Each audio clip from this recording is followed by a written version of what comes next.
Seigneur. Lève-toi, Seigneur. Lève-toi, Seigneur. Lève-toi, Seigneur. Lève-toi, Seigneur. Lève-toi, Seigneur. Lève-toi, Seigneur.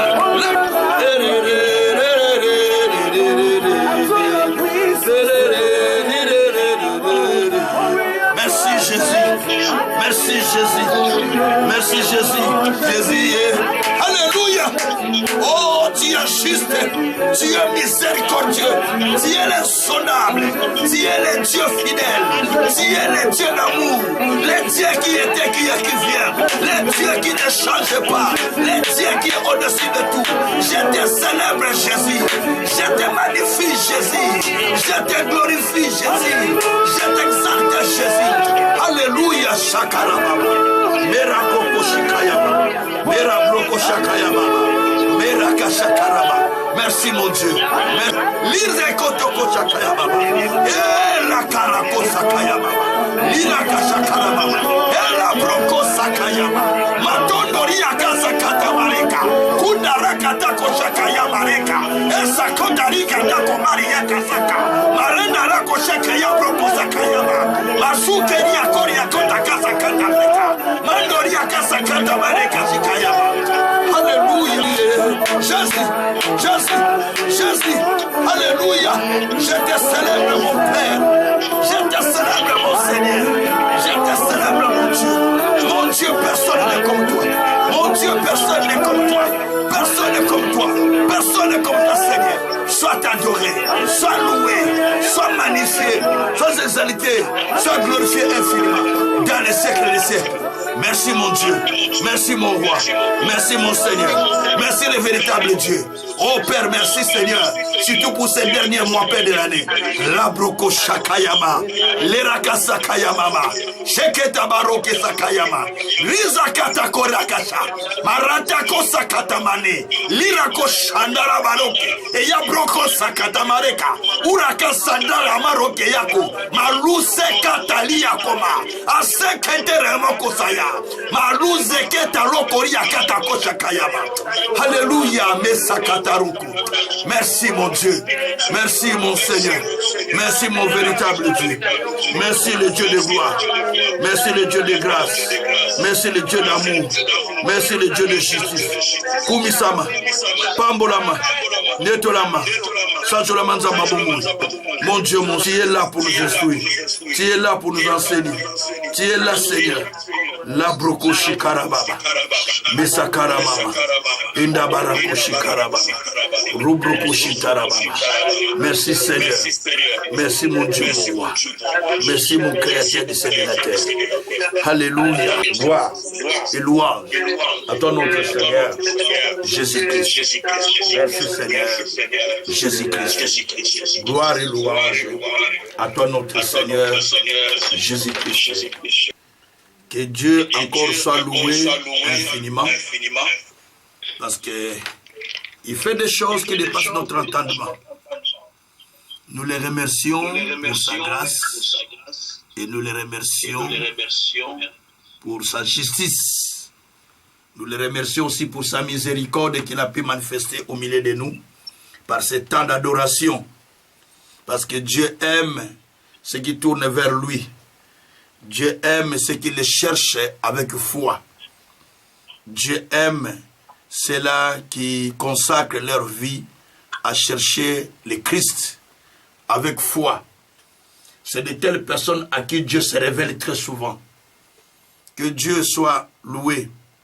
Mais pour ce soir, comme nous avons déjà dédié le thème que nous sommes en train d'expliquer, qui est intitulé « Assez fini le même cycle de vie ». C'est cela que nous poursuivons pour que l'année prochaine, nous ne continuions plus avec le même cycle de vie. Nous avons besoin que Dieu change le cycle de la vie de chacun de nous.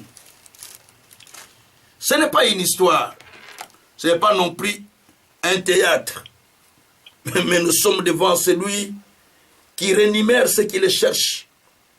La Bible dit, il est le rémunérateur de tous ceux qui le cherchent. Hébreu. Donc Dieu paye ceux qui le cherchent. Dieu paye tous ceux qui ont foi en lui et ceux qui veulent vraiment le chercher pour voir la main de Dieu. C'est cela que Dieu paye. Et cet après-midi aussi, ou ce soir, nous avons besoin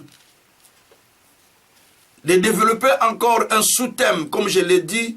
Moi, j'ai toujours dit, si c'est vraiment Dieu qui donne un sujet, en tout cas, chaque jour, Dieu donnera un thème, sans que vous puissiez forcer les choses. Dieu donne des thèmes. Vous ne forcerez pas, mais le thème viendra de soi-même. Quand je vous prêche, je n'ai pas de thème que j'ai préparé, qui va prêcher tel jour, tel jour. Même quand je fais des séminaires, je ne fais pas ça. Mais des thèmes viennent tous les jours, parce que chaque jour suffit sa peine, dit la Bible. Et Jésus a dit, demandez au Seigneur le pain quotidien. Donc chaque jour, le Seigneur nous donne un pain qui est quotidien et qui nous permet à pouvoir grandir et évoluer encore dans le Seigneur. Que Dieu soit loué. Mais pour cet après-midi, nous avons un sujet, le grand thème, vous connaissez déjà, assez, fini le même cycle de vie. Mais le sous-thème d'aujourd'hui, le sous-thème s'intitule ainsi, comprendre le voyage de ta vie. Comprendre le voyage de ta vie. Merci Seigneur. Amen. La vie est un voyage. Est un voyage qui a un départ et qui a une fin. Un départ et un endroit d'arrivée. Ça, c'est la vie. La vie est un voyage qui commence avec Dieu, le Créateur. Et qui, par la grâce de Dieu, si nous continuons à l'écouter et à s'attacher à lui, finit aussi avec lui. Il y a ceux qui ont bien commencé la vie, mais qui ne l'ont pas bien fini. Il y a ceux qui ont mal commencé aussi, mais qui se sont rattrapés en route, ils ont pris un bon départ et sont partis. Et vous avez besoin de comprendre les voyages de votre vie. Que Dieu soit loué. Le voyage de la vie est très important. Par la simple raison que quand vous comprenez le voyage de la vie, ça vous amène là où vous ne pensiez même pas y arriver. Mais ça vous amène quand même. Et vous arrivez à l'endroit où vous ne pensez même pas y arriver, mais vous vous retrouvez. Parce que vous avez besoin de voyager avec le Seigneur. Merci Seigneur. Que Dieu soit loué. Alors bien aimé, dans chaque voyage, il y a les instructions du voyage. Il y a les instructions du voyage et il y a les informations, voire même du voyage. La table devient trop petite parce que j'ai des Bibles, j'ai beaucoup de choses devant ma table. Je suis en train de me débrouiller pour mettre tout en place. Mais bon, Dieu fera grâce. Donc, la vie est un voyage. Est un voyage, mais qui nous amène là où Dieu veut que nous puissions partir.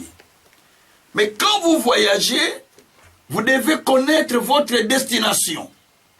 C'est très important. Il y a ceux qui voyagent sans savoir où il va aller, où il va descendre. Quand vous prenez le voyage ici, vous partez, je ne sais pas où, Paris, vous partez en France, vous partez en Afrique, vous savez là où vous devez aller. Donc vous ne faites pas de l'aventure, mais vous savez que je pars quelque part. C'est ça qu'on appelle le voyage de la vie. Donc vous voyagez, vous savez que je pars dans tel endroit. Mais si vous voyagez sans savoir où vous allez, c'est un danger aussi. Parce que vous risquez de ne pas arriver même là où vous partez. Parce que vous ne savez pas où vous allez. Gloire soit rendue au Seigneur. Mais dans la Bible, nous allons trouver les versets qui nous parlent de ces choses. Il y a ceux qui voyagent en prenant, en marchant par le pied, donc en marchant. Il y a ceux qui voyagent en courant. Il y a ceux qui voyagent en volant. C'est dans la Bible tout ce que j'explique là.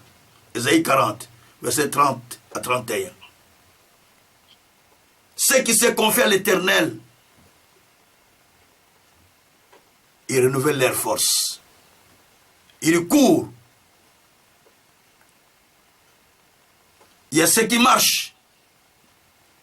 Et on parle de ceux qui s'envolent comme l'aigle. Donc il y a 3 dimensions. Ceux qui courent, ceux qui marchent et ceux qui s'envolent. Donc tout ça toujours c'est le voyage.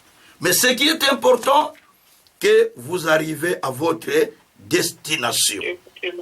Ça c'est ce qui était très important. Alors dans le voyage de la vie, il nous faut avoir des informations de ces voyages que nous avons déjà commencé avec le Seigneur pour aller jusqu'au bout. Pierre a voulu avoir des informations du voyage qu'il a suivi Jésus. Seigneur, nous t'avons suivi. Voilà, maintenant dis-nous où est-ce que nous allons finir, qu'est-ce qui va arriver, quelle est la fin? Jésus a dit, quiconque aura quitté son père, sa mère, ses frères et ses sœurs, ses terres et ses maisons, il aura au centuple dans ce siècle-ci. Il sera persécuté, il aura la persécution, mais à la fin, il aura la vie éternelle. Donc, ils ont eu les informations de leur voyage avec Jésus. Je ne sais pas si toi, tu as des informations. Alors, bien-aimé, tu peux savoir comment tu as commencé la vie, mais tu ne sais pas comment tu vas finir. Que Dieu soit loué. Certaines personnes ont reçu les informations de la vie, de là où ils doivent partir, de là où ils ont été et de là où ils vont arriver. Mais ils n'ont pas reçu les informations de ce qui va se passer en route. Ils n'ont pas reçu les informations de ce qui s'est passé pendant les voyages.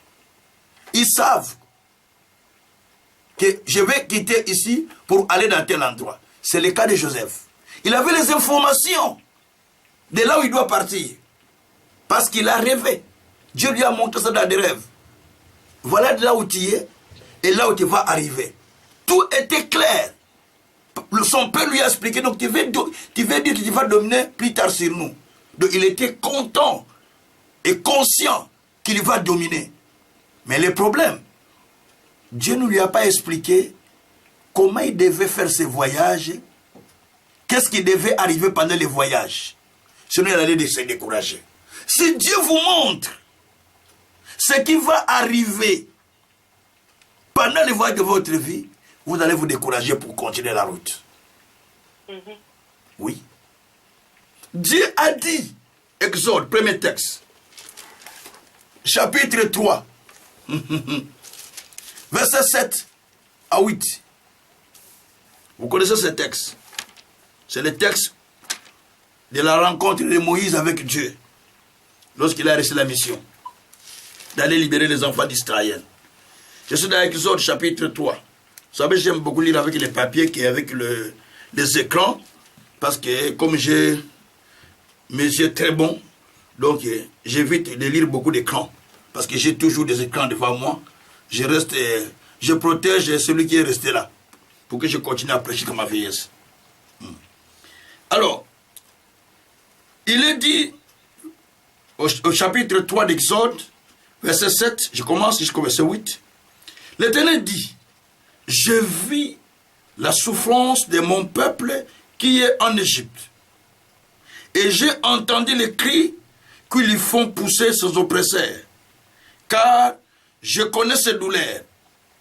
Je suis descendu pour les délivrer de la main des Égyptiens et pour les faire monter de ce pays dans un bon et vaste pays, dans un pays où coule le lait et le miel, dans le lieu qu'habitent les Cananéens, les Étiens, les Amoréens, les Phérésiens, les Ébiciens, les Éviens, ainsi de suite. Dieu dit à Moïse, je vis la souffrance de mon peuple qui est en Israël, ou en Égypte, pardon, en Égypte. En Égypte. Je vis comment ils souffrent. Mais moi, Dieu, je suis descendu pour les délivrer. Attention. Dieu dit, je suis descendu pour les délivrer. Donc, il n'est pas descendu pour les laisser, mais pour les délivrer. Quel type de délivrance? Le faire quitter là où il est, pour l'amener dans un bon pays, où coule le lait et le miel. Mais ce pays-là, il y a les Phérésiens, il y a les Jébiciens, il y a les Cananéens, il y a les Éviens. Donc, il commence à dire tout type de gens qui sont là-bas. Ça peut faire à Moïse, peur à Moïse. Mais Moïse n'a pas dit, là où nous allons partir, voilà ce qui va arriver. Mais lui, il connaissait. Et il dit seulement, va. Moïse est parti sortir le peuple. Donc, Moïse, lui, il était déjà averti de là où ils vont partir.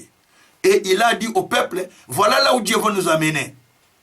Mais, il dit, nous allons partir à Canaan. Mais il ne comprenait pas que Canaan, là, voilà ce qu'il y avait, ça, pour posséder, il y avait beaucoup de choses. Ils ont commencé le voyage avec Dieu. Mais quand ils ont commencé le voyage avec Dieu, suivez-moi s'il vous plaît, ils commencent le voyage, ils commencent à partir, mais il y a un élément qui m'a beaucoup plus interpellé. Ils commencent à voyager, mais lorsqu'ils arrivent en route, devant la mer Rouge, derrière ce pharaon qui vient, ils ne s'attendaient pas que le voyage sera comme ça. Pour eux, Dieu nous a dit, allons dans Canaan, pays où coule le lait et le miel. Mais devant ici, c'est la mer Rouge. Derrière, ce pharaon, quel type de Dieu qui nous a amenés? Et le peuple a crié. C'est ça ce que nous avons dit. Exode 14, verset 10. Vous descendez au verset 14e ou 14e, c'est bon. Il dit, mais c'est ce qu'on avait dit. Que nous restons ici. Que nous restons en Égypte. Que nous soyons enterrés en Égypte. Mais pourquoi tu nous as amenés encore mourir ici, dans le désert? En Égypte, il n'y a pas de cimetière. Pourquoi tu nous as amenés ici? Voilà. Donc, ils ont eu peur. Mais, Moïse a dit, ne craignez pas. Regardez seulement la délivrance que l'Éternel va accorder. Ces Égyptiens que vous voyez, vous ne les verrez plus jamais. Je déclare ce soir, ne craignez pas dans ces voyages. Tout ce que tu vivais autrefois que tu voyais, tu ne les verras plus en 2025, 26. Amen. Tu ne les verras plus, c'est fini. Tu ne les verras plus, c'est fini au nom de Jésus. Amen. Et c'est ce qui s'était passé. Il dit que tu ne les verras plus. Tout ce que tu as vécu, des souffrances, des problèmes, oublie, j'ai dit oublie. Dieu dit qu'il ne les verra plus. Parce que la Bible dit, dans Abdias, au chapitre, non, Naoum chapitre 1er, au verset 9, la souffrance ne viendra pas deux fois. Ou la détresse ne viendra pas deux fois. Dans Sophonie 3, verset 15, la Bible dit, tu n'as plus de malheur à éprouver. Donc tu n'éprouveras plus ces malheurs que tu avais subis. Alors, ils ont commencé à marcher avec le Seigneur. Donc, ils ont eu peur parce que simplement, devant eux, il y avait des problèmes. Très souvent, quand Dieu commence à nous amener, nous ne tirons pas attention de là où il va nous amener. Nous ne savons pas qu'est-ce qui va arriver en route. Mais nous sommes dans un voyage où nous faisons le tour avec le Seigneur sans savoir qu'est-ce qui va arriver. Mais le but de Dieu est un. Qu'est-ce qui va arriver? Le but de Dieu, c'est de nous amener, selon Psaume 107, verset 30, c'est de nous amener au port désiré. Il dit qu'il amena son peuple pour le faire arriver au port désiré. Dieu a amené Israël pour le faire arriver au port désiré. Dieu ne t'a pas fait naître dans ce monde pour te laisser en route, mais il t'a fait naître dans ce monde pour t'amener au port que Dieu a désiré pour vous. Yokanga bien. Amen. Dieu ne t'amène pas dans ce que toi tu désires, dans ce que toi tu veux. Dieu accomplit, bien sûr. Mais Dieu veut t'amener dans le port qu'il a désiré pour toi. Veut dire dans le plan qu'il a préparé pour toi. C'est pourquoi quand il a sorti Israël, il a sorti pour l'amener où? À Canaan. Ce n'est pas le peuple qui a dit, Dieu, moi, amène-moi seulement, non, à Canaan, il y a des Phérésiens, les Jébusiens, les Canaanaïens. Non, amène-moi seulement à Samarie. Non, amène-moi, non. C'est Dieu qui a choisi la destination. Destination, il y a vina yo, ezra maboko ya nzambi. La destination de ta vie est entre les mains de Dieu. Là où tu vas arriver, ce n'est pas toi qui l'as choisi. C'est Dieu qui a choisi et c'est Dieu qui travaille afin que tu arrives là. La plupart des gens dans ce monde que vous voyez, qu'ils soient païens ou chrétiens, les endroits où ils arrivent, c'est parce que Dieu les a destinés à arriver là. Maintenant, Dieu a déposé dans chaque personne les capacités, les potentiels, les possibilités qui permettent à la personne d'arriver là où il doit aller. En toi, il y a les capacités que Dieu a déposées afin que tu puisses arriver là où Dieu a préparé pour toi. Merci Seigneur. La vie est un voyage, mon frère, ma soeur. Un jour, un homme, pour Psaume 73 ou 73, je vous donne les textes. Vous allez lire pour Psaume 73, verset 2, verset 5. Vous allez voir là-bas, il y a un homme qui convoitait, qui s'appelle Asaph. C'est lui qui a écrit pour Psaume 73, 74, 75, 6, 7, 8, 9, 10. En fait, jusqu'au Psaume 83. C'est Asaph. Il a écrit 10 psaumes. Ouais, même 84, je pense. C'est Asaph qui a écrit tous ces psaumes. Il était chantre. Des amis de David d'ailleurs. Donc, c'est lui qui a écrit tout ça. Mais Asaph là, il servait Dieu. Il priait le Seigneur. Il aimait le Seigneur. Lisez bien Psaume 73 là. Très bien. Quand vous lisez à partir du verset 2 ou 3, la Bible dit que lui-même, Asaph dit que j'ai tourné mes yeux pour convoiter mes amis. Ils étaient méchants et pourtant leur vie est très bien que moi. Ils ne manquent de rien. Ils sont en pleine santé. Tout va mieux pour eux. Mais moi, je me suis sanctifié pour rien. Je me suis purifié pour rien. Et même qui ne sont pas comme moi, qui ne prient pas comme moi, regarde ce qu'ils ont. Regarde comment ils sont. Mais moi, qui crains le Seigneur, voilà la vie que je mène. Ça, c'est Asaph qui dit ça à Dieu. Psaume 73, pardon. Versets 2 à 5. Mais continue. Quand vous continuez, vous allez voir dans ce texte, quand vous continuez à partir du verset 12 jusqu'au verset 25, donc il y a des parties par partie, vous allez voir là-bas, Asaph est en train de dire lui-même que, je pensais que, et ils étaient plus mieux que moi. Donc j'étais stupide quand je pensais comme cela. Nazaraki Zoba. J'étais stupide parce que j'ai convoité mes amis. J'ai tourné mes regards vers les amis qui évoluent, qui avancent. Toujours attention de vous retourner les regards toujours aux amis, comment ils sont devenus, qu'est-ce qu'ils sont, la convoitise. Surtout dans les réseaux sociaux. Attention, attention. Quand tu vois un ami comment il s'est habillé, quand tu vois un ami comment il est fait, ce n'est pas fait pour toi, ça c'est pour lui. Toi aussi, il y a ton tour. Toi aussi, il y a ta façon de vivre. Sinon, tu vas risquer de copier l'autre et tu te perds. Dans le voyage de la vie, chacun a son chemin. Chacun a sa destination. Ne descends pas là où Dieu n'a pas dit que tu descendes. Descends là où Dieu t'attend. Ne descends pas avant. Il y a les gens qui croient arriver, mais ils ne sont pas encore arrivés. Et ils sont descendus dans la vie de transition. Et un autre vol est parti, lui il est resté là-bas. Il n'y a pas longtemps, des jeunes qui viennent de Kinshasa là, ils ont pris les vols Air Turkish. Ils devaient partir en Espagne. Non, je crois Air Maroc, je pense. Air Maroc ou Air Turkish. Air Turkish. Air Turkish. Ils arrivent là-bas, en transit, ils se sont perdus. On a commencé à les appeler, les numéros là partis. Il y a un ticket qui manque. Numéro tel, numéro... Et puis, ils se sont perdus dans les transits. Ils sont restés à l'aéroport. Pendant 5 jours, il fallait un autre billet. Parce que c'est de votre faute que vous étiez restés. Pour continuer. C'est la première fois qu'ils ont voyagé en plus pour venir en Europe. Vous voyez un peu ça?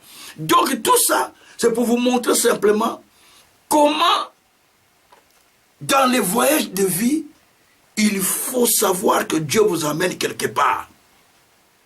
Il ne faut pas convoiter le gens. Mais marche toi-même. Marche dans ta vie. Comme il faut que Dieu, comme Dieu le veut. Parce que la vie est un voyage qui ne consiste pas à convoiter l'autre, mais qui consiste à voyager tout seul avec ton Dieu. Là, il peut t'amener, tu ne sais pas. Mais vous allez voir Asaph, quand vous allez vers la fin du texte, verset 22 jusqu'au verset 25, Asaph se répand. Il dit, ah, je ne savais pas. Dieu est unique. Dieu est, je ne savais pas, c'est terre et dans le ciel, qu'il n'y a pas un autre. Il n'y a que Dieu. Mais moi, je mettais ma confiance sur les amis.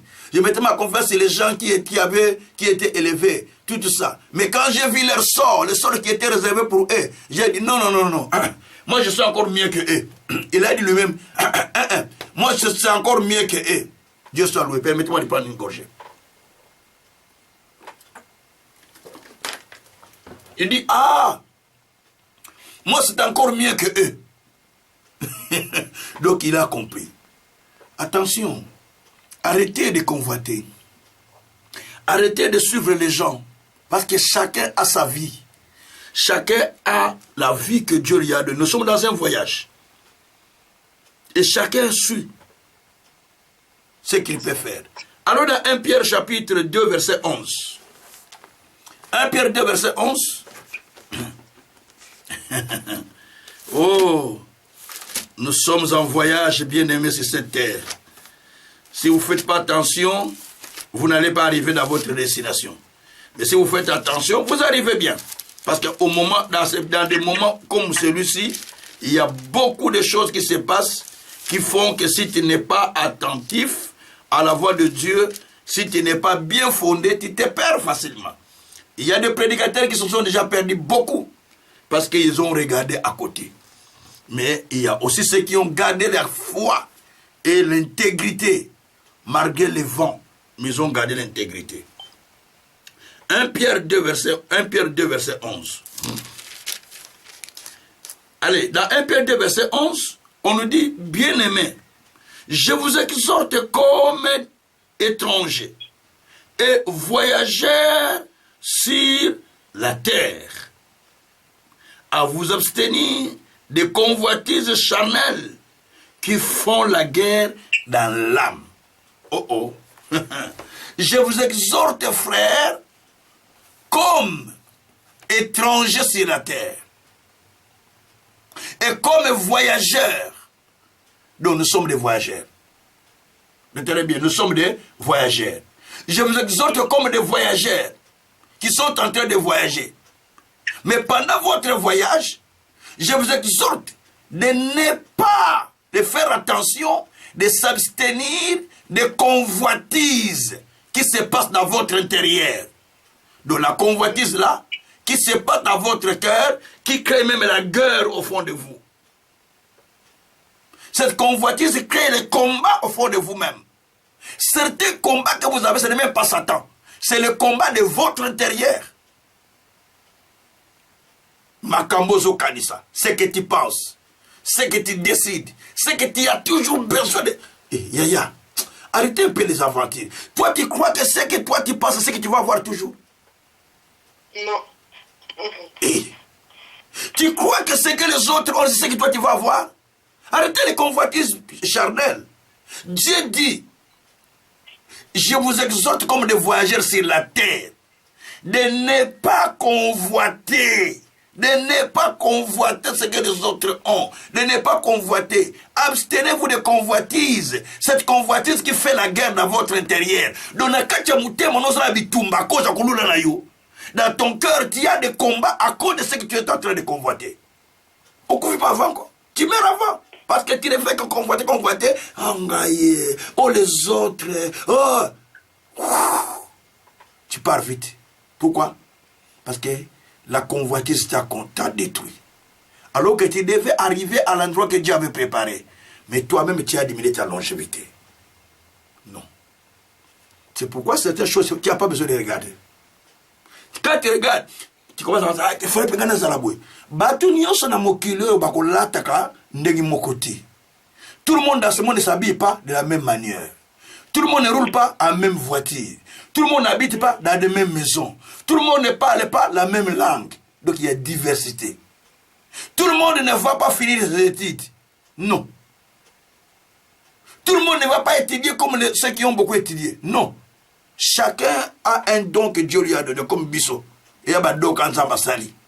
Donc nous, c'est le don que Dieu a donné. Et nous commençons à prêcher les gens. Sinon, dans le monde, on est nul. Donc il faut comprendre ces choses. Donc, nous sommes voyageurs sur la terre. Et quand nous voyageons sur la terre, Dieu nous a mis sur la terre comme des voyageurs, mais avec but. Parce que la Bible dit dans Proverbe 16, verset 4, que Dieu a tout fait pour un but. Donc tu y es créé. Je suis créé. Nous sommes créés pour un but. Donc Dieu nous a créés pour un but. Si un jour tu te permets de poser la question à Dieu dans tes prières, Seigneur, pourquoi moi je vis dans ce monde? Pourquoi tu m'as créé? Dieu peut se fâcher contre toi. Vous comprenez ça? Parce que j'ai posé ces questions à Dieu plusieurs fois. J'ai compris que Dieu était fâché contre moi. Parce que j'ai commencé à avoir des difficultés plus que ce que j'avais. Parce que Dieu a voulu me faire comprendre que d'abord, j'étais créé selon Genèse 1, verset 26 à 28. J'ai dit, faisons l'homme à notre image et à notre ressemblance, afin qu'il domine sur la terre. Donc Dieu m'a créé pour que je domine, pour que je remplisse la terre. Donc Dieu a des raisons pour lesquelles il m'a mis sur la terre.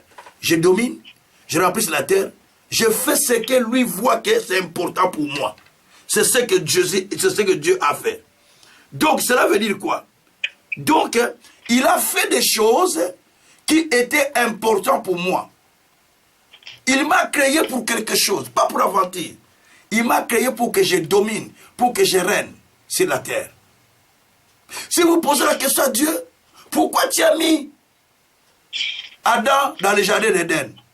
Il va te dire dans Genèse 2, verset 15, j'ai placé Adam dans le jardin afin qu'il les cultive et les garde.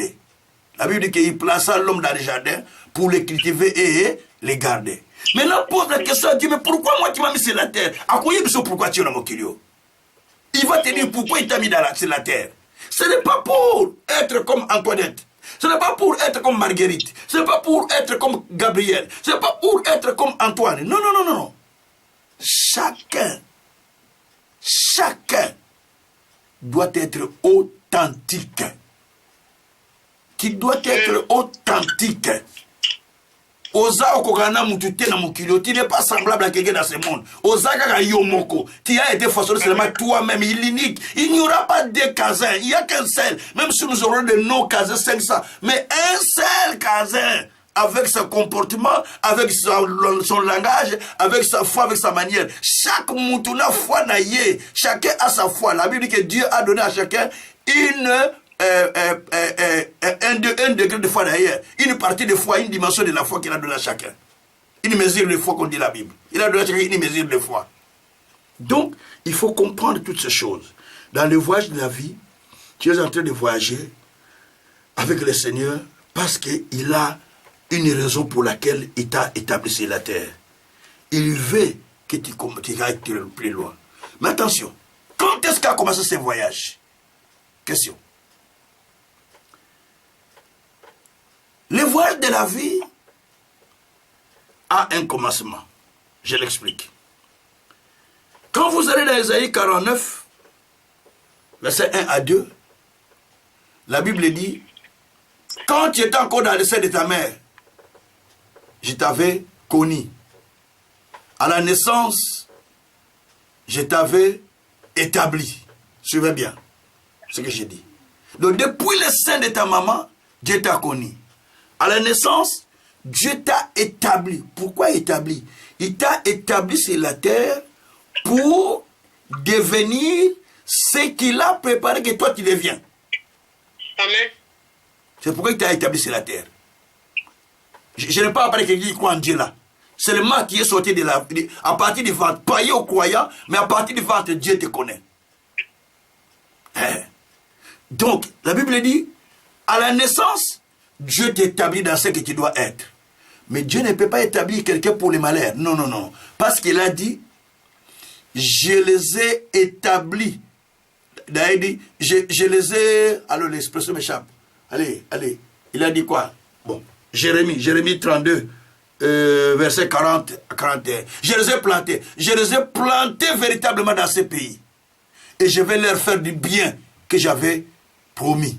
Donc Dieu nous a plantés sur la terre pour nous faire du bien qu'il a désiré. On soit païen ou croyant, Dieu ne fait exception de personne. Mais il nous a plantés sur la terre pour nous faire du bien qu'il a désiré pour chacun de nous. Ça, c'est la première des choses. C'est pourquoi la Bible dit qu'il nous a établis sur la terre. Maintenant, ça, c'est le début de votre voyage. Et ce voyage-là, on appelle ça voyage terrestre, qui commence par la naissance. Ça, c'est le voyage terrestre qui commence par la naissance. Je veux bien. Le voyage terrestre commence par la naissance. Tu es né, tu commences sur la terre, Dieu commence à marcher avec toi. Que tu sois païen ou pas, mais le programme de Dieu commence en tant que païen. Maintenant, écoutez bien. Lorsque nous recevons Jésus comme Seigneur et Sauveur, selon maintenant 1 Jean 5, verset 12, la Bible dit, celui qui a le Fils a la vie. Celui qui ne l'a pas, n'a pas la vie. Je vais expliquer ce texte. Celui qui a le Christ a la vie. Celui qui ne l'a pas, n'a pas la vie. C'est-à-dire, celui qui a le Christ, en recevant Jésus, qui commence le voyage de la vie, spirituellement, selon les programmes que Dieu a préparés quand toi tu vas comprendre que c'est lui qui t'a créé. Quand tu vas comprendre que c'est lui qui doit te diriger. Quand tu comprends que c'est lui mon Seigneur, Dieu maintenant ouvre un autre chapitre. C'est différent des voyages quand tu es païen. Là, Dieu ouvre et tu deviens privilégié et protégé. Tu deviens le privilégié de Dieu. Tu deviens celui qui a des prix aux yeux de l'Éternel. C'est pourquoi la Bible dit que je donne des hommes à ta place parce que tu as des prix à mes yeux. Ésaïe 43, verset 3 à 4. Donc là, tu deviens précieux à Dieu parce qu'il te privilège à cause de la vie que tu as reçue en Jésus-Christ. Cette vie commence à se manifester, ça commence à agir. Mais quand tu fais ton voyage de la vie, il faut comprendre que le voyage de la vie, ce n'est pas directement qui tombe dans le bonheur. Parce que quand il a parlé aux enfants d'Israël, ils ont cru qu'en quittant là-bas, directement à Canaan, on commence à manger tout ce qu'on a trouvé, tout ce que Dieu a dit. Non. Il fallait qu'il traverse la mer Rouge. Il fallait qu'il passe dans le désert. Il fallait qu'il rencontre l'opposition. Il fallait qu'il rencontre les murs de Jéricho. Il fallait qu'il rencontre le roi Gog et le roi de Sidon. Il fallait qu'il rencontre toutes ces choses-là. Et il fallait qu'il chasse les habitants de Canaan pour qu'ils possèdent les pays. C'est pourquoi la Bible dit que les habitants que vous n'allez pas chasser deviendront comme épines entre vos pieds. Ça, c'est ce que Dieu dit dans Deutéronome 33, verset 50 à 53, pardon. Donc, si Dieu avait expliqué à ce peuple que quand vous allez partir, vous allez rencontrer ça, peut-être le peuple serait découragé. Mais Dieu dit dans Ésaïe 43, verset 1 à 4 là, que vous passerez par le feu, vous ne serez pas submergés. Et vous ne serez pas consumés. Vous passerez par les eaux, vous ne serez pas submergés. C'est-à-dire quoi? Les problèmes ne manqueront pas parce que tu marches avec Dieu. Qui te dit ça? Ça viendra, mais ça ne va pas te tuer dans la foi. Ça ne va pas détruire ta foi. Ça ne va pas te brisquer. Les épreuves peuvent venir. Des fois, ta femme là que tu aimes beaucoup, il te donne un langage, tu dis, oh, si je sors, c'est la rue, mais tu sais pas, c'est le voyage du mariage. Vous devez vous supporter. Tantôt, c'est l'homme. Ce qu'on peut, ce qu'on le bamoki, tantôt, c'est une parole. Ou là, on a bouté, ou le na bomi li balango. Mais parce que c'est le voyage de la vie que nous sommes en train de faire, ces choses arriveront pour vérifier notre foi. Mais nous continuons à aller avec Dieu jusqu'au bout. C'est pourquoi le Seigneur a dit, même si tu passes par des autres, tu ne seras pas submergé. Parce que moi, Dieu, je crois que moi, Dieu, je suis avec toi. Parce que tu as des prix à mes yeux. Dans Genèse 28, verset 15, il dit, il a parlé à Jacob qui voyageait pour aller vers son oncle Laban. Il fuyait d'ailleurs de l'autre côté son frère aussi, Ésaü. Mais la nuit, il se retrouve seul. Et là où il dort, il voit le ciel, l'échelle qui s'élève de la terre jusqu'au ciel. Et les anges qui montent, qui descendent. Mais la parole qui lui était dit, c'est laquelle? Je suis le Dieu de ton père, Abraham et Isaac. Je serai avec toi partout où tu iras. Je ne te laisserai pas, je ne t'abandonnerai pas. Dans le voyage de vie, quand déjà vous avez accepté Jésus comme Seigneur et Sauveur, vous marchez avec lui. Dieu dit, je ne vous laisse pas, je ne vous abandonne pas. Quel que soit quel que soit ce que tu avais vécu, c'est que Dieu ne t'abandonne pas. Dieu est avec toi. Parce qu'il a un voyage qu'il est tenté de voyager avec toi. Il a un but pour lequel il voyage avec toi. Gloire soit rendue au Seigneur. Quel est le but pour lequel Dieu vous amène dans ce voyage de vie? Je vais donner 2 buts et je lis les textes où on va prier. Le premier but, c'est de vous amener au port désiré. Psaume 107, verset 30. Il conduisait le peuple et il les fait arriver au port désiré. Donc Dieu doit vous conduire pour que vous arriviez à l'endroit qu'il vous faut. Dans Deutéronome 32, verset 9 à 14, c'est lui Dieu qui a ramassé l'Israël dans les hurlements. Il les conduit. Lui seul, il n'y avait pas un Dieu étranger, dit la Bible. Quand, lisez votre Bible, je suis en train de dire ça dans ma tête. Et le Seigneur dit, la Bible dit que il les conduit comme aigle conduit ses petits. Il les transporta sur les ailes de l'aigle.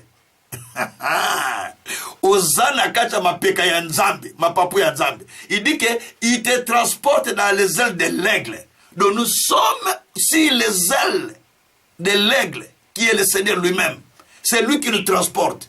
La Bible dit, il conduit son peuple comme l'aigle conduit ses petits. Il les amène plus haut, sur les rochers, pour manger le miel des rochers et boire le lait qui sortait des rochers. C'est-à-dire, quand je vais dire ça en français, ne vous en faites pas. Quand on zambazo memayo, azo memayo te poiti konanzela, Yesu Masia. Mais azo memayo pas comme ce que ozo kende. Quand Dieu te prend et te conduit, il te conduit pas pour te laisser en route, mais il te conduit pour te faire arriver à l'endroit. C'est-à-dire, qui t'avance, ne descend pas avant. Il y a ceux qui vont descendre avant, mais toi ne descends pas. Demeure là où tu es, demeure chez ton pasteur, demeure dans ton église, demeure avec ton Dieu, jusqu'à ce que Dieu t'ait amené à l'endroit qu'il a préparé pour toi. Parce que si tu as fait quitter le monde, c'est pour te faire arriver à l'endroit. Il a dit à Abraham, Genèse 15, verset 7, je t'ai fait quitter Ur pour te faire, pour te donner Canaan. D'autres versets disent, pour te faire entrer à Canaan. Donc, ce qui nous a l'ongro na mokili, azane loko, si Dieu t'a fait quitter le monde, parce qu'il a quelque chose qu'il a préparé pour toi. Le voyage de la vie. Ça, c'est la première des choses. Il faut que tu arrives à la destination. Mais ce n'est pas facile. Parce qu'il y a beaucoup d'épreuves. Et Deuxième but de Dieu, c'est pour témoigner le merveille de Dieu dans notre vie. Alors on va lire les versets qui vont nous aider. Psaume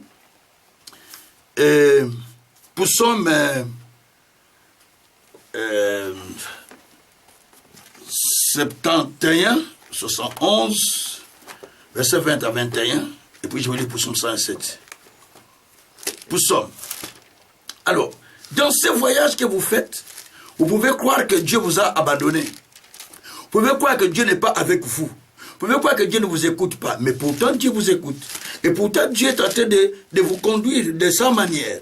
Il vous conduit pour vous faire arriver. Tel que nous vivons la vie, tel que les enfants d'Israël étaient conduits dans le désert. Hein. Des fois vous dites, ah on n'a pas de paix, ah on n'a pas ça. C'est comme ça que les enfants d'Israël disaient toujours. Mais comme on n'a pas ça, il fallait retourner en Égypte. Là il y a tout. Mais ici on est venu, on fait que souffrir. Et attention, la Bible dit, Psaume 71, verset 20 à 21. Qui nous a fait éprouver bien de détresse et de malheur, mais qui nous redonnera la vie, qui nous fera remonter des abîmes de la terre. Verset 21. Relève ma grandeur, console-moi de nouveau. Donc, Dieu, selon le verset 20, il nous fait éprouver aussi des épreuves. Il permet des épreuves juste pour tester notre foi. Si Dieu te dit aujourd'hui, demain tu deviendras puissant homme, puissante femme sur terre, que sans que tu aies passé dans d'autres épreuves, tu ne vas pas bien gérer le futur. Mais Dieu va te faire passer dans beaucoup de choses parce qu'il te prépare pour la grandeur. C'est comme Joseph, il est passé parce qu'il était préparé à gérer les nations, préparé à gérer des nations. Donc Dieu les préparait. Et la Bible dit qu'il nous laisse passer par beaucoup de choses, mais qu'il nous redonne quand même la vie. Et la Bible dit, il relève notre grandeur. Ce soir, Dieu relève la grandeur de quelqu'un. Amen. Dieu relève la grandeur de quelqu'un. Donc, il y a des choses qui se font. Et Psaume 107, c'est notre dernier psaume là. Psaume 107, vous allez voir là-bas aussi que le peuple d'Israël était conduit par Dieu dans le voyage de la vie. Mais qu'est-ce qui va se passer? Dieu conduit le peuple dans ce voyage. Et quand Dieu conduit le peuple dans le voyage de la vie, on va remarquer beaucoup de choses. Selon Psaume 107. Psaume 107, verset 23. La Bible dit, ceux qui étaient descendus sur la mer, sur les eaux, dans la navire, qui travaillaient sur les grandes eaux, c'est la vie, les œuvres de l'Éternel et ses merveilles au milieu des abîmes. Je vais expliquer ce texte. En fait, ceux qui travaillent dans la mer, ceux qui travaillent dans la profondeur de la parole, ceux qui cherchent à travailler avec la parole, même au milieu des épreuves, ils ont vu les œuvres de Dieu. Ils ont vu Dieu agir dans leur vie. Ça, c'est la première des choses. Alors, verset 25. Il dit, il y fit souffler la tempête, qui souleva les flots de la mer. Ils montent vers le ciel. Ils descendent dans l'abîme. Leur âme était éperdue en face du danger. Saisis de vertige, ils chancellent comme un homme ivre. Et toute leur habileté était anéantie. Je m'arrête jusqu'à là, j'explique. Quand Dieu vous conduit, écoutez ce qui se passe. Premièrement, la Bible dit, il souffle des tempêtes. Vini nezanga me pepo. Si tu dis que moi je n'aime pas les tempêtes, Jésus lui-même avait vécu la tempête dans la barque qu'il traversait avec les serviteurs, avec ses disciples. Donc, quelle vie qui manque la tempête? Il y a des tempêtes. En politique, il y a des tempêtes. Dans les maisons, il y a des tempêtes. Ce qu'on dit tempête, c'est un cimetière caca. Si tu ne veux pas la tempête, c'est la tombe. C'est la seule endroit où il n'y a pas de tempête. Il dit qu'il conduisait le peuple, mais lui-même, Dieu a permis que la tempête souffle sur eux. Donc, première chose, quand tu commences le voyage de la vie, le vent ne manquera pas. la tempête ne peut pas manquer dans la vie. Il peut t'arriver la tempête, mais tu tiens bon. Parce que tu travailles dans la profondeur des eaux. Tu travailles avec la parole. Même si la tempête vient, tu sais que je vais résister. Parce que même si la tempête vient, je résisterai devant la tempête. Première chose, la tempête n'est pas un frein. La tempête ne peut pas te reculer en arrière. La tempête ne peut pas te décourager. Au contraire, il faut y aller. Il faut foncer avec la tempête. Les disciples ont vu la tempête qui soufflait. Ils sont hyper. Jésus a dit, pourquoi vous avez peur? Il faut le faire taire. Donc, certains vents que tu vois dans la vie, certaines tempêtes disent, arrête-toi. Par esprit, tu dis, tempête, la tempête qui souffle dans ma maison.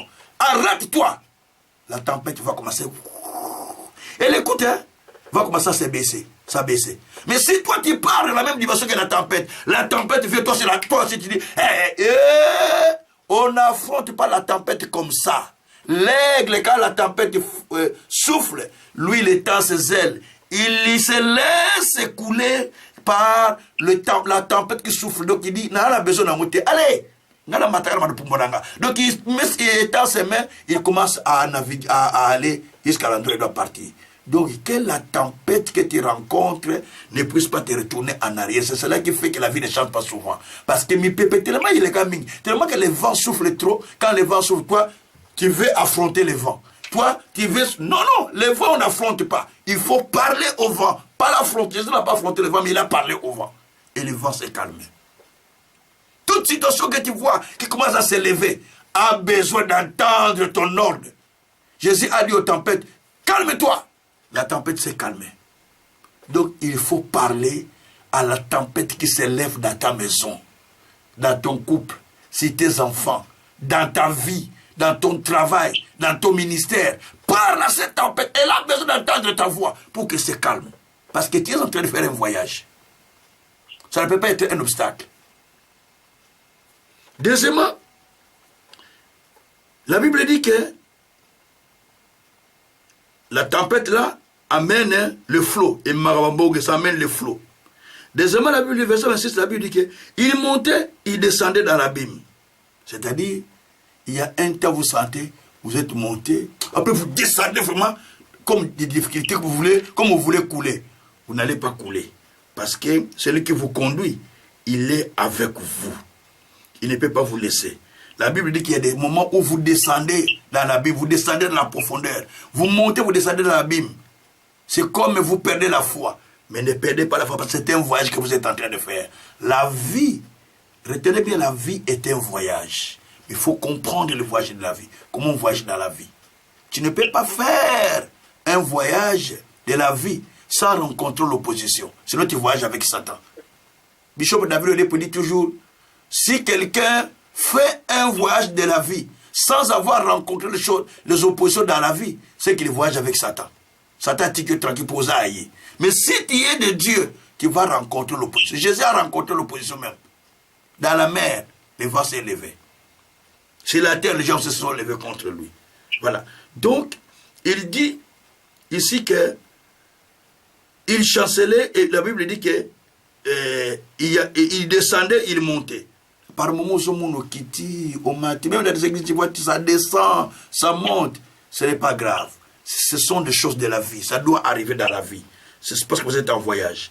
Et verset 27, saisis des vertiges et chassez comme ivre. C'est-à-dire, il y a des temps où certaines situations te donnent des vertiges, te donnent des maux de tête. Nazimbi, je suis fatigué. Des fois, ça te donne la tension même.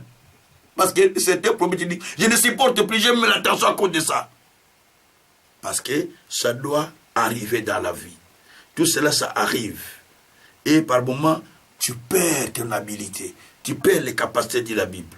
Mais la Bible dit dans verset 28, dans leur détresse, ils ont crié à l'Éternel. Et l'Éternel les a délivrés de l'angoisse. Et l'Éternel a arrêté la tempête. Il a calmé la tempête. Hein? Il a calmé tous les ondes. Et ce qui est bien, ils se sont réjouis parce que la tempête était apaisée et l'Éternel les a conduits au port désiré. Mi pepeni nos olekisa dans la vie. Quelles sont le vent qui te traverse? Quelles sont les tempêtes qui passent dans ta vie? Est-ce que cela, c'est la fin? Est-ce que cela, ça bloque ta vie? Et cela, ça empêche que tu continues? Cela, ça empêche que vous puissiez aller plus loin? Non. La seule chose à faire, il faut parler aux tempêtes. Il faut parler aux tempêtes. Il faut demander à Dieu de te délivrer de tout ce que tu as traversé dans 2025. Et qu'il amène la paix. Tu ne peux pas progresser quand tu n'as pas la paix intérieure. Une église ne peut pas avancer quand il n'y a pas la paix à l'intérieur. Souvent dans nos églises, qu'il y a des problèmes, Au lieu d'aller chercher la paix de Dieu, les gens encore, on sent que des problèmes, tel il s'entend avec un tel il s'entend avec un tel. Mais tout ça, comment vous voulez que l'église avance? Ça ne peut pas. Dans la maison, l'homme et la femme, comme opposants. Ce sont des opposants. L'un dit cela, l'autre contredit. L'autre dit cela, l'autre benga libanga, aboki libanga. Donc on jette. Je ne sais pas comment on dit ça en français. Allez, certains termes, ça m'échappe. Donc, l'un a parlé, l'autre aussi a parlé. Donc, il faut, chacun, comme on dit ça, jetons. Chacun jette un peu de pierres contre l'autre. Comment voulez-vous que votre maison aille de l'avant? Comment voulez-vous que Dieu vous visite? Comment voulez-vous que Dieu vous bénisse? Dans votre famille, vous vous quittez tout ça. Mais quand les vents viennent, il faut toujours l'apaiser. Il faut prier Dieu qu'il apaise les vents afin que vous puissiez aller de l'avant. Mais quand vous cherchez seulement votre raison, vous cherchez seulement... Non, vous n'allez pas avancer. Vous avez besoin d'arriver au bon port. Mais pour y arriver, il faut demander à Dieu de calmer toute la tempête et de vous délivrer de tout ce qui vient vous troubler pour que votre vie aille de l'avant. Au moment où Dieu vient vous chercher pour amener votre vie plus loin, à cette période-là, vous êtes en trouble. Vous êtes en difficulté. Vous savez, j'ai tellement beaucoup de témoignages, mais faute de temps, je ne sais pas tout témoigner. Il n'y a pas longtemps, je crois il y a 15 ans, 10 ans, je ne sais plus,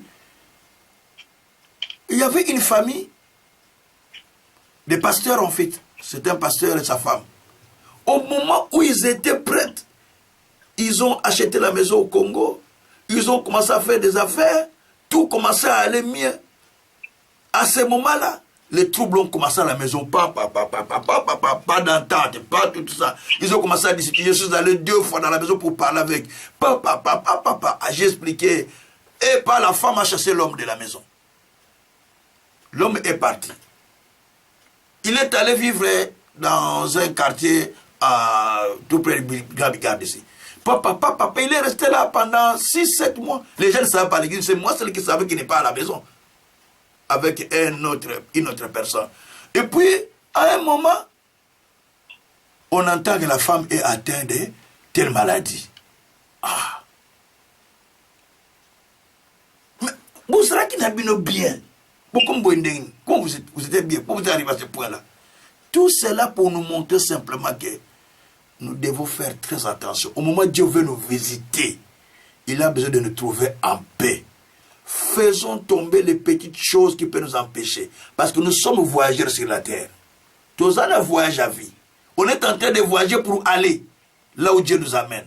Mais si les petites choses peuvent nous empêcher, donc on ne va pas arriver là où Dieu nous amène. Donc il faut éviter toutes ces petites choses pour que nous arrivions là où Dieu veut. Vous voyez, Dieu veut vous visiter aujourd'hui. Il vient pour visiter, comme il a visité la maison d'Abraham.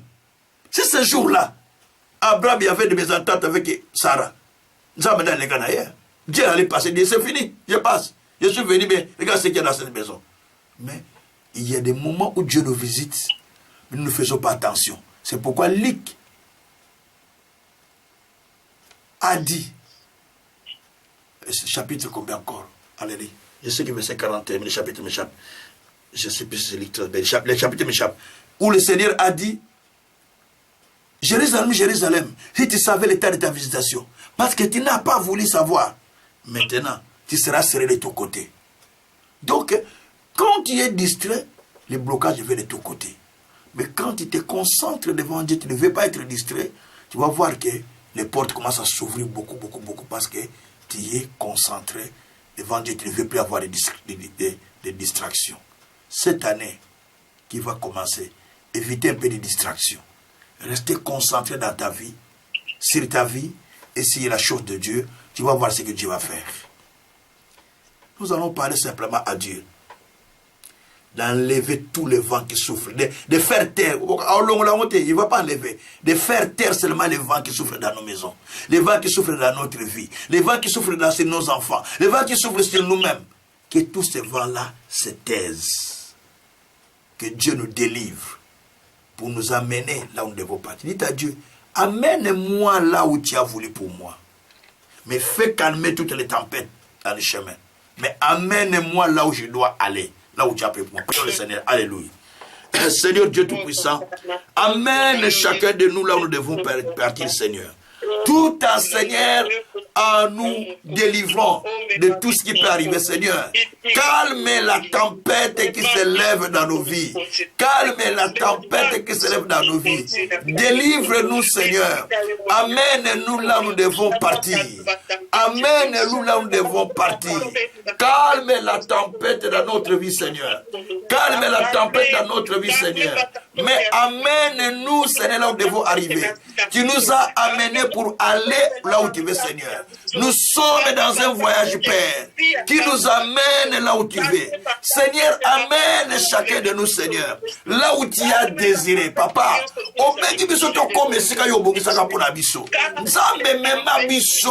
Dieu amène-nous. Dieu amène-nous dans notre port désiré, dans le port que toi tu as désiré pour nous, dans le port que toi tu as désiré pour nous. Ne nous laisse pas couler, ne nous laisse pas en route, mais Seigneur, amène-nous dans le port que toi tu as désiré pour nous. Seigneur, délivre-nous, Seigneur, de la tempête de ce monde. Délivre-nous de toutes les tempêtes, de tout, Seigneur, vertige, de tout ce qui est du monde qui peut nous empêcher de ne pas arriver là où nous pouvons partir, Seigneur. Oh Dieu, délivre-nous, Seigneur.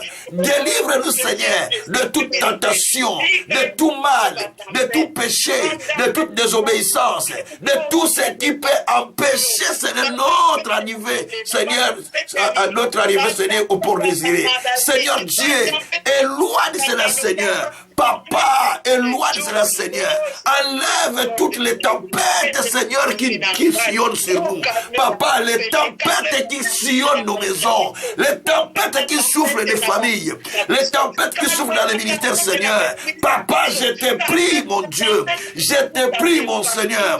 Je te prie, mon roi. Oh Dieu, les tempêtes qui souffrent sur des familles, Seigneur. Je te prie de les enlever. Dieu souverain, Dieu de grâce, enlève les tempêtes, Seigneur, qui souffrent dans des familles, qui souffrent dans des maisons, qui souffrent chez chacun de nous, Père éternel. Mais enlève ces tempêtes, Père éternel. Enlève les tempêtes, Père éternel.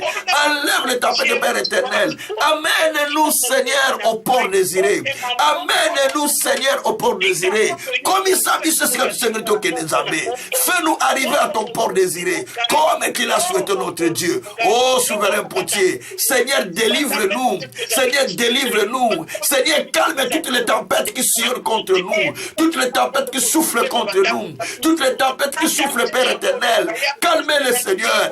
Et délivre-nous, Seigneur. Amène-nous simplement, Père éternel, dans le port que toi tu as désiré pour chacun de nous. Dans le port que toi tu as désiré, Seigneur. Ta parole dit que tu les délivras et tu les amèneras au port désiré. Maintenant, délivre-nous aussi, Seigneur. Amène-nous au port désiré. Tu nous as créés, Seigneur, pour arriver à notre port. Tu ne nous laisses pas en route, Seigneur. Je sais que nous sommes dans un voyage de la vie, mais dans ce voyage, Seigneur, amène chacun à arriver à son endroit.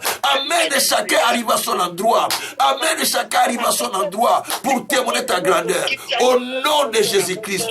Merci, mon Dieu, mon roi. Merci, mon Seigneur. Merci, véritable Dieu. Tikanzambo kumisama pocho Laisse-moi te bénir, papa. Laisse-moi te louer, mon Dieu, parce que tu nous fais arriver à l'endroit que nous devons partir, à l'espace que nous devons partir. Papa, merci, mon Seigneur, parce que tu nous amènes, Seigneur, à l'endroit que nous devons arriver. C'est pourquoi nous te témoignons, Seigneur. C'est pourquoi nous te témoignons, mon Dieu. Nous te témoignons, mon roi. Nous te témoignons, mon Seigneur, que toi tu es Dieu, que toi tu es souverain. Béni soit-il le Seigneur. Béni soit-il les rois. Béni soit-il les saints. Béni soit-il le Saint d'Israël. Na kombo na Yesu. Merci, mon Dieu, mon roi. Merci, mon Seigneur. Merci, mon Créateur de la terre. Merci de nous avoir amenés, Seigneur, à ton port désiré. Papa, tu nous amènes au port que nous désirons, Seigneur. Merci, mon Dieu, parce que tu apaises la tempête. Tu apaises la tempête au milieu des enfants, au milieu de nous-mêmes, au milieu du ministère. Tu apaises les tempêtes dans des familles, Seigneur. Mais tu nous amènes, Seigneur, à ton port que toi tu as désiré. À ton port que toi tu as désiré, Seigneur. Dans ces voyages de la vie, je sais qu'il y a des tempêtes. Je sais qu'il y a beaucoup de choses. Mais ce n'est que nous ne reculons pas en arrière. Que nous ne nous décourageons pas. Mais que nous puissions, Seigneur, être soutenus par toi. Soutenus par toi quand toi tu as dit, je suis avec vous. Partout où vous irez. Seigneur, ne nous abandonne pas. Seigneur, ne nous laisse pas. Viens à notre secours. Viens à notre intervention. Viens sur la vie de chacun. Pour la gloire de ton Seigneur. Merci, mon Dieu. Merci, mon Seigneur. Merci, mon véritable Dieu. Dans le nom de Jésus. Merci, mon Dieu. Merci, mon Seigneur. Tika to kumisa opoza nzambe malamu. Tika to pambulo opoza mokonzi. Tika to kumisa opona oyo sali. Seigneur, merci pour ce que tu fais, pour ce que tu accomplis, pour ta grâce, pour ton amour, pour ta justice. Merci, Seigneur, pour ce que tu viens de faire. Merci parce que tu as calmé toutes les tempêtes par le nom de Jésus-Christ. Gloire et louange. Merci, Seigneur, parce que tu nous conduis aussi, Seigneur, dans le port que toi tu as désiré. Pas là où l'homme veut, pas où les gens veulent, mais là où toi tu veux. C'est là où toi tu nous amènes pour témoigner ta grandeur. Au nom de Jésus, nous avons ainsi prié. Gloire et louange à toi, notre Seigneur, Jésus-Christ. Merci, Seigneur, Jésus-Christ. Alléluia. Merci, Seigneur Jésus-Christ. Éternel Dieu, nous voulons vraiment te bénir. Parce que, papa, tu nous as fait quitter le monde pour nous amener à notre Canaan. Tu as fait quitter les enfants d'Israël là où ils étaient pour les faire arriver au lieu que tu as préparé pour eux. Tu as dit dans ta parole, j'enverrai un ange qui marchera devant toi pour te conduire et te faire arriver à l'endroit où tu dois être. Tu as dit dans ta parole, je suis avec toi. Je serai avec toi partout où tu iras. Tu as dit dans ta parole, je te soutiens. Je te prends en charge dès maintenant jusqu'à ta vieillesse. Tu as dit dans ta parole que je ne t'abandonnerai jamais. Je ne te laisserai pas tant que je n'ai pas accompli ce que je t'avais dit. Seigneur Dieu, maintenant nous savons que toi tu es avec nous. Tu marches avec nous. Tu nous conduis dans ton chemin. Quel que soit le vent ou la tempête que nous subissons, notre Dieu dans la vie, depuis que nous commençons notre vie jusqu'aujourd'hui. Père éternel, pardonne. Pardonne chacun de nous. Et éloigne de ce qui est mauvais dans notre vie. Mais Seigneur, conduis-nous simplement à notre port désiré. Vois la misère de ton peuple. Vois les gémissements de chacun. Vois les pleurs de chacun. Nous nous disposons devant toi pour te chercher la nuit, Seigneur, pendant que les gens dorment, pendant que les gens se préparent. Mais nous nous sommes disposés justement pour te chercher, Seigneur. Oh éternel Dieu, délivre-nous et amène-nous dans ton port que tu as préparé pour que nous puissions voir ta gloire et te témoigner que toi tu es Dieu. Dans les siècles et des siècles, au nom de Jésus, nous avons ainsi prié, nous disons Amen. Que Dieu soit loué, que Dieu soit béni, que Dieu soit glorifié. Laisse que le Seigneur Dieu vous fasse arriver à votre port désiré, comme il a dit. Comme Sabino n'a port désiré Nabino. Que vous arrivez à votre port désiré na kombo na Yesu. Amen. Merci beaucoup. Que Dieu vous bénisse grandement, grandement.